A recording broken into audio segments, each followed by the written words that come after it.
जय माताजी। हूँ राजेन्द्र सिंह प्रभात सिंह जाडेजा, प्रमुख श्री अखिल गुजरात युवा संघ वाकानेर।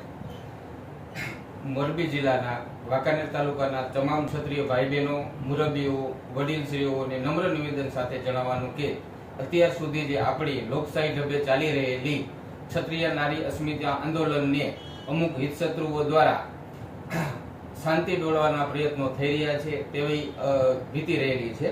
તે દરમિયાન આની જે આપણી આ આંદોલનને અવળા માર્ગે લઈ જવા માટે અને આ રાજપૂત સમાજના નામે ચડી જાય તેવા પ્રયત્નો થઈ રહ્યા છે।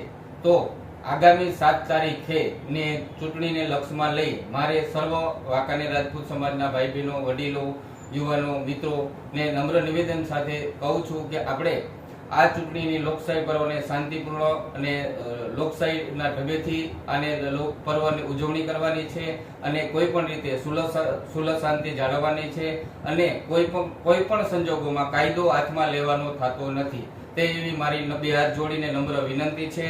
આ માટે આપણે સૌએ હળીમળી અને એકબીજાને રહેવાનું છે। લોકશાહી ઢબે આની ચૂંટણીની પ્રક્રિયાને પૂર્ણ કરવાની છે અને સાથ સહકારથી એકબીજાને લઈ અને આપણે સંકલન સમિતિ આપેલી સૂચના મુજબ આપણે ચાલવાનું છે અને સંકલન સમિતિના કહેવા મુજબ જ આપણે આ બધી વસ્તુ પ્રમાણે આગળ વધતી। કાયદો કોઈ પણ સંજોગોમાં હાથમાં લેવાનો થતો નથી। અનિષ્ટ તત્વો દ્વારા આપણા આ જે લોકશાહી ઢબે અત્યારે જે આંદોલન ચાલી રહ્યું છે તેને અવળા માર્ગે લઈ જવા માટે પ્રયત્નો થઈ રહ્યા છે। તો મારા વડીલ મિત્રો, ભાઈ બહેનોને ફરીથી સહૃદય જણાવવા માંગુ છું કે કોઈ પણ સંજોગોમાં કાયદો હાથમાં લેતા નહીં અને આપણા આંદોલનને અવળા માર્ગે લઈ જવાના પ્રયત્ન થઈ રહ્યા છે। તો કોઈ રીતે ઉશ્કેરાટ થતા નહીં અને 7 તારીખના જે ચૂંટણી છે તેને લક્ષ્યમાં રાખી અને લોકશાહી પર્વને શાંતિપૂર્ણ, સુલભપૂર્ણ મતદાન કરી અને જંગી મતદાન થાય તો પૂર્ણ મતદાનનો ઉપયોગ કરી અને આ સુલભ શાંતિ જાળવવા ફરીથી નમ્ર અપીલ કરું છું। જય હિન્દ, જય માતાજી।